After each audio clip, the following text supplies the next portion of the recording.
That clear value gives us direction in our involvement with our married children and their families. We are convinced that grandparents must never become anesthetized by the retirement mindset into thinking that there is no longer a vital need for family involvement. You never retire from the family. There is always a need for providing ongoing support and affirmation, for being at the crossroads, for building a sense of vision of what the intergenerational family is about. Even when the children are out of the nest, parents need to recognize their children's need for affirmation of their roles as parents and of how well they're doing.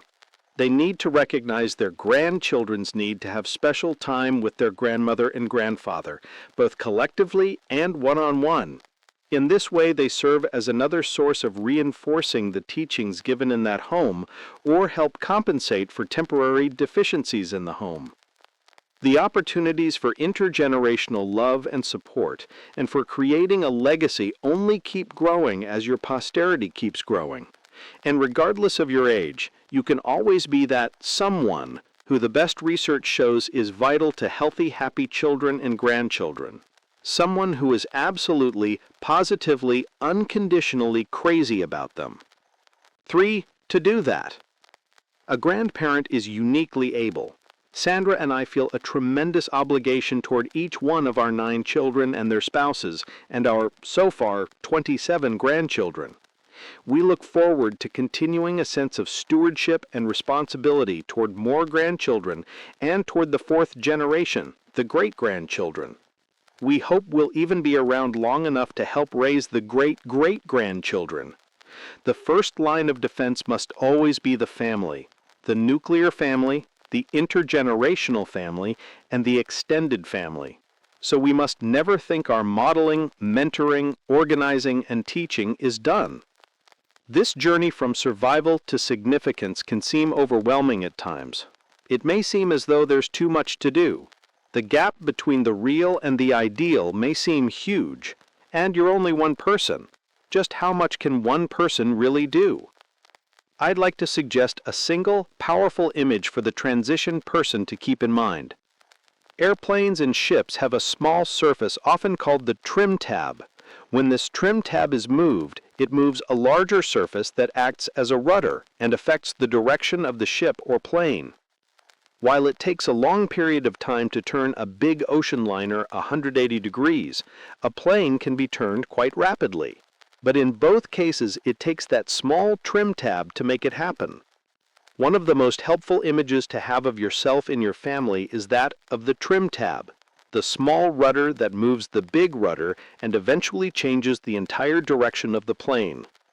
If you are a parent, you are obviously a trim tab. In you lies the power to choose, to commit. Commitment is the gear that connects vision to action. If commitment is not there, actions will be governed by circumstance instead of vision. So the first and most fundamental requirement out of which everything else emerges is to make a total commitment to yourself and to your family, including a commitment to live the 7 habits. Interestingly, this total leadership commitment, or TLC, also stands for tender, loving care. Though parents play the primary leadership role, we have also seen many others, sons, daughters, aunts, uncles, cousins, grandparents, and foster parents represent the trim tab in their families. They have brought about fundamental change and improvement in the family culture. Many have been the real transition figures. They have stopped the transmission of negative tendencies from one generation to another. They have transcended genes, programming, conditioning, and environmental pressures to begin anew. One man who came from a background of welfare and abuse said this: "All through high school I had this desire to go to college, but Mom would say, 'You can't do that, you're not smart enough. You're going to have to be like everyone else and go on welfare.' It was so discouraging. But then I'd spend the weekend with my sister, and through her I was able to see that there was more to life than just living on welfare and receiving food stamps. She was able to show me that by the way she lived. She was married. Her husband had a nice job. She worked part-time when she wanted to. She never had to. They lived in a nice neighborhood. And it was through her that I was able to see the world. I'd go on camping trips with their family. We did a lot of things together. Through her, I got the thirst for a good life. I thought, this is what I want to do. This is how I want to be able to live. And I can't do that on welfare. She's had a profound influence on my life over the years. Because of her, I had the courage to move out west, to go to school, to make something more of my life. Even now, we travel back and forth to see each other once a year. We do a lot of talking, a lot of confiding in each other, a lot of sharing of dreams, aspirations, and goals in life. Having and being able to renew that relationship has been a really great thing in my life. Another husband and father who became an agent of change himself reflected on the agent of change in his life. When I was 9 years old, my parents divorced. My dad left my mom with 7 children, from 17 down to 1.5. He was an alcoholic and was not supportive emotionally or financially to the family. He never paid alimony or child support. The year after my dad left, my brother left for the Navy. So I was there at home with 5 sisters and a mom. I guess that is why I'm kind of crazy. I can hang wallpaper better than I can work on an engine. At any rate, I didn't have much of a father's influence in my life. When I married Sherilyn, I was exposed to a completely different family situation. Her dad was a very strong role model. He was very involved with his children. He devoted tremendous time and energy to them. He encouraged them to set educational and other important goals.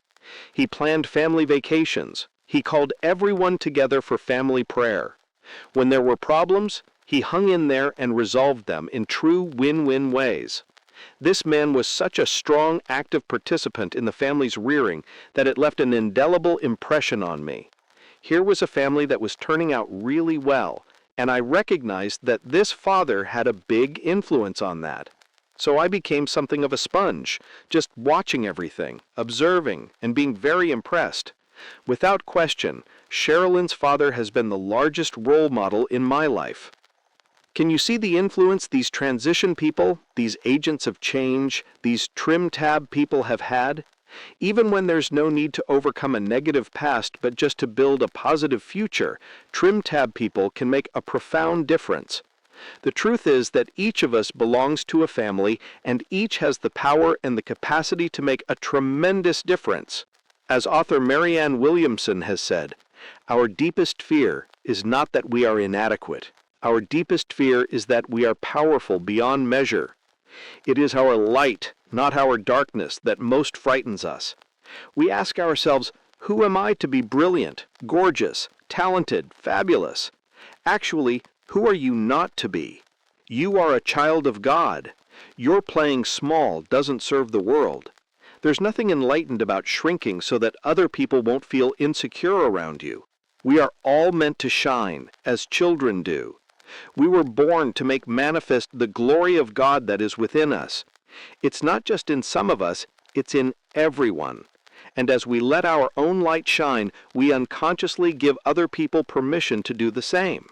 As we're liberated from our own fear, our presence automatically liberates others. This truly represents the fullness of the human condition and nature, to see in ourselves such capacity that we can transcend our own history and provide leadership for our families, that we can lead our families into becoming catalysts who provide leadership in society as well. I will never forget the first experience I had rappelling down a mountain. The cliff was probably 120 feet high. I watched as several others were trained to rappel and then did it. I saw them reach the safety of waiting arms and receive the cheers of the people at the bottom.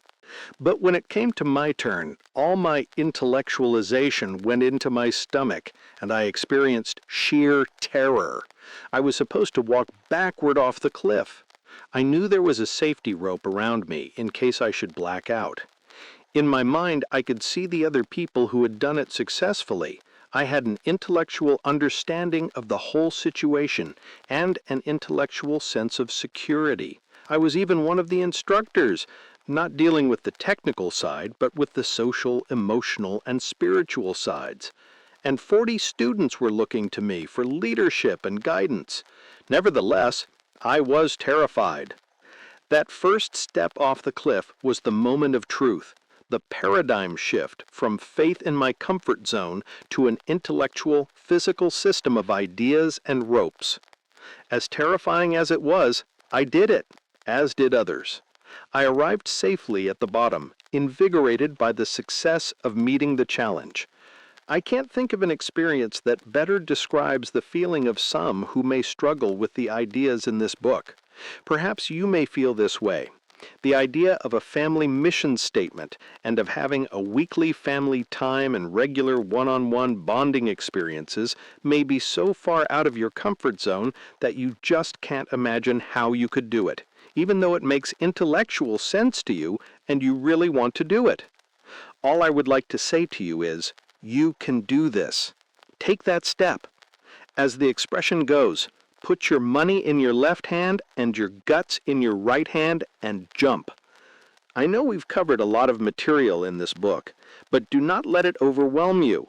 If you will just start where you are and keep working, I promise you that unbelievably wonderful insights will come.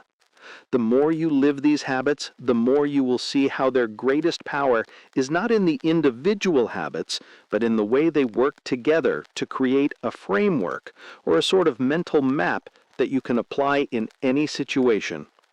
Consider how helpful an accurate map is in helping you reach any destination.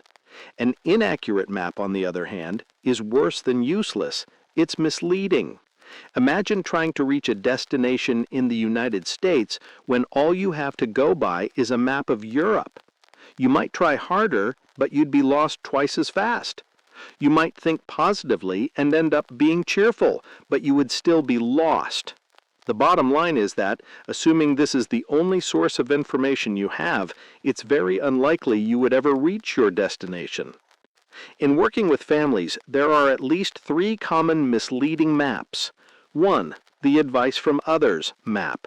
Projecting our own experience onto other people's lives is a common thing to do. But think about it. Would your glasses work for someone else? Would your shoes fit someone else's feet?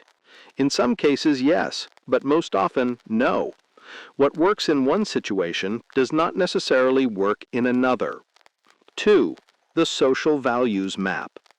Another common map consists of theories that are based on social values rather than principles.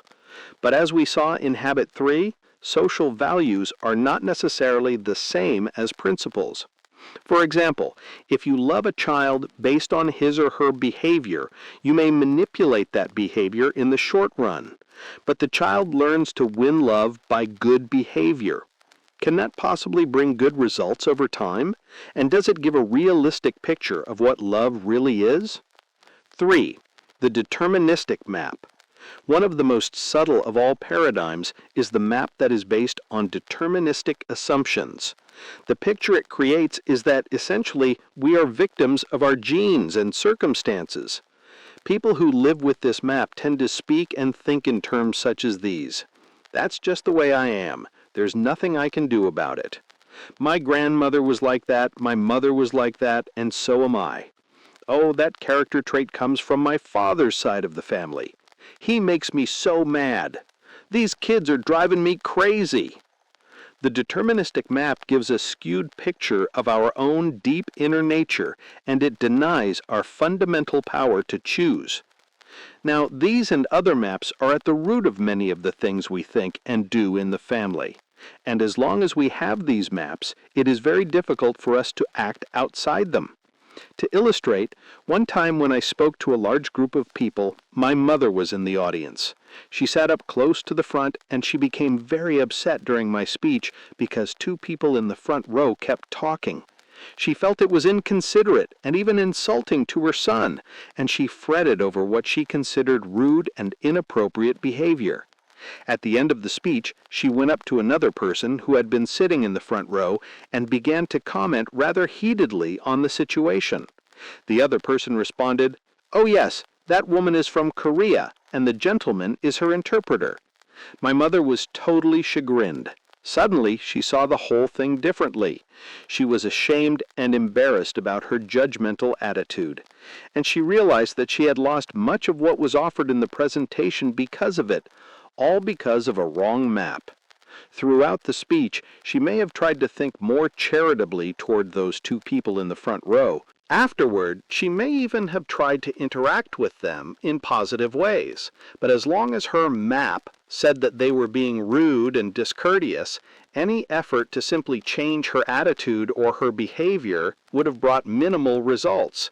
It wasn't until she got a more accurate map that she was able to effect a change in herself and in the situation.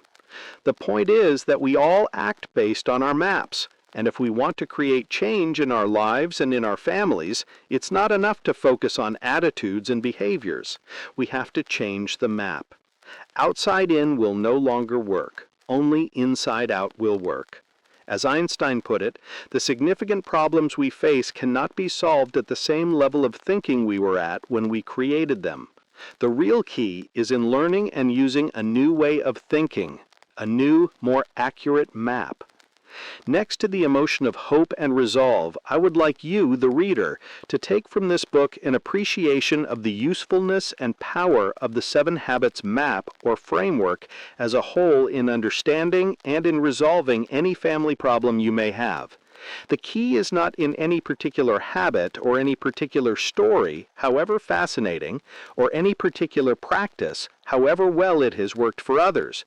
The key is in learning and using this new way of thinking. You might well ask, but how can a single approach possibly deal with every conceivable situation? With the challenges of a large, growing family, a childless couple, a single-parent family, a blended family, grandparents and grown siblings?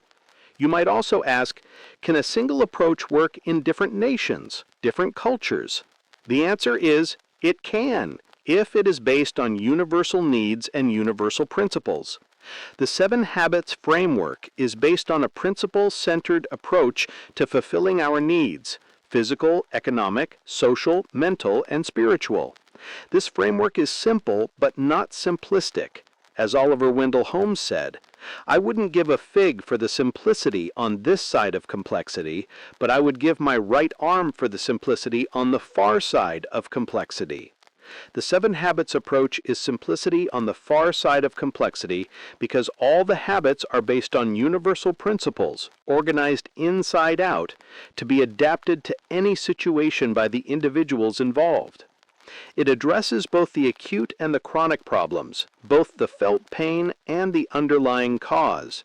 The 7 Habits approach is not heavy academic theory, nor is it a bunch of simplistic success formulas. It truly is a third alternative in family literature. To illustrate how you can apply this framework, let me share with you 2 stories of people who did so successfully in very different situations. As you read these stories, watch for instances where the people involved begin to use the 7 Habits, either to understand or to resolve their concern. One woman shared this experience of a crisis she had in her marriage.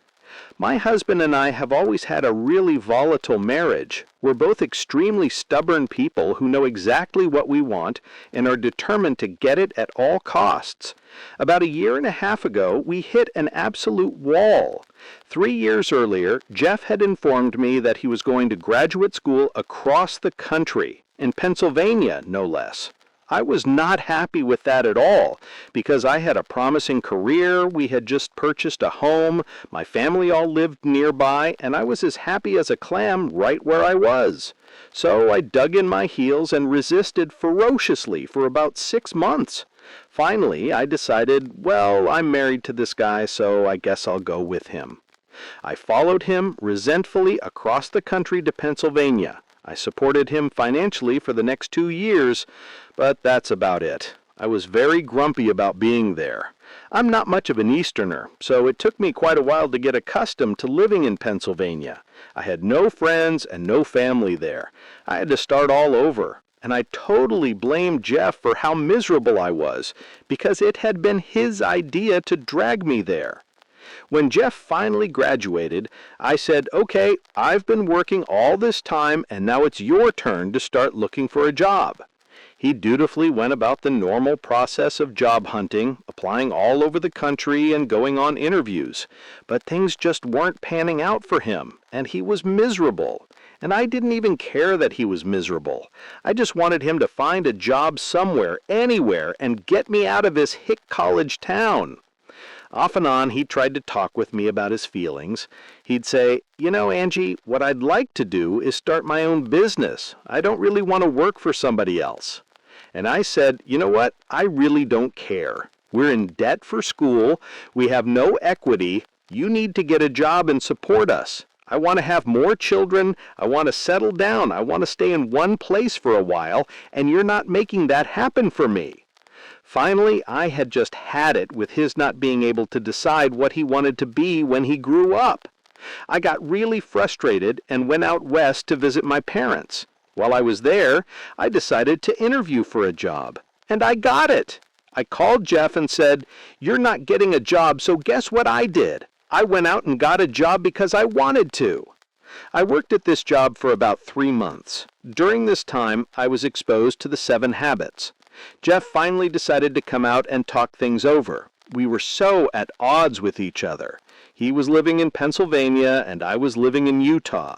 We barely spoke to each other. We had no home. Everything we owned was in storage. We had a child. We had come to this crisis point. Were we going to be married or were we going to barrel through our lives separately? We went to dinner the night he arrived, and I thought, I'm going to try this. I'm going to think win-win if it kills me. I'm going to try to synergize if it's the last thing I do. I explained some of these things to Jeff, and he agreed to try it. For the next 4 or 5 hours, we sat in the restaurant talking things over. We started making a list of what we really wanted from our marriage. He was surprised to find that what I really wanted was stability, that I didn't care so much if he had a normal job, but a normal job was the way that I perceived stability.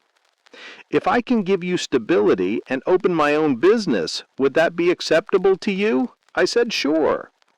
"If I were able to do this, and you were able to find work that you enjoy and live in the part of the country that you enjoy, would that be good for you?" Again, I said, "Sure." Then he asked, "Do you not like working? Is that why you keep telling me to get a job?" And I said, "No, I actually love working, but I don't like feeling that it's all my responsibility." We went back and forth and we hammered all these things out. We walked out of the restaurant that night with a list of shared, clearly defined expectations. We wrote them down because we were afraid we wouldn't commit to our plan if we didn't have it in writing. Last September, on the 1-year anniversary of that dinner, Jeff pulled out the list, and we took inventory of what had happened. He had opened his own business, which is flourishing. It's still a huge struggle. He sometimes works 20 hours a day, and I've had to keep mum about the debt we've incurred to get it started. But the business has actually paid for itself, and we're already making significant progress in getting out of debt. I came to consider my own job more seriously, in part because of the risk involved in Jeff setting up his own business. But I also came to enjoy my work. I was promoted several times and finally found exactly what I like to do. We bought a home. In fact, we discovered we'd done everything on the list. For the first time in our lives, I feel that we're stable, and I'm happy. It all began on that night when we sat down determined to practice habits 4, 5, and 6. Did you notice how this woman made the proactive choice, habit 1, be proactive, to face the challenge in her marriage? Even though it was difficult, she decided to practice habits 4, 5, and 6. Think win-win, seek first to understand, then to be understood, and synergize. She explained the process to her husband, and together they created a list of what they really wanted from their marriage. Habit 2, begin with the end in mind. Notice how they started to think in terms of mutual benefit. Habit 4, think win-win, and move toward mutual understanding. Habit 5, seek first to understand, then to be understood. As they talked back and forth and each became more open, they made more and more discoveries about how the other felt inside. They hammered out the issues and finally left the restaurant with a list of shared expectations. Habit 2, begin with the end in mind. Later, they reconnected with that list and evaluated their progress. Habit 7, sharpen the saw. Can you see how this couple used the 7 Habits framework to create positive change in their marriage and in their lives? Let's look at another example. A single mother shared this experience of going through the disability and death of her husband. 5 years ago, my husband Tom was in an accident that left him paralyzed from the neck down. At that point, any future planning stopped for us. We had no focus on the future. We weren't sure there would even be a future. The only focus we had was on Tom's survival from day to day. Just when we would begin to feel secure in his progress, he would go back into the hospital again. This happened about every 6 months, and these weren't short hospital stays. He would be there for 4 to 8 weeks at a time. During those stays, any progress he'd made would generally fade, and he'd have to start developing what little skills he had all over again. It was like being on a roller coaster every minute. You knew you were going over the edge, but you never knew when. There was nothing to hold on to. We knew that the accident meant a shorter life expectancy for Tom, but no one could tell us what that meant. It could be an hour, a day, a year, 10 years. We lived in a timeless world waiting for the next shoe to drop. It was during this time that I changed jobs. The environment I had come out of was one where if you weren't working 60 hours a week and your work wasn't first, you weren't working hard enough or smart enough or fast enough. And suddenly I found myself in an environment where habit 3, put first things first, was the rule of thumb.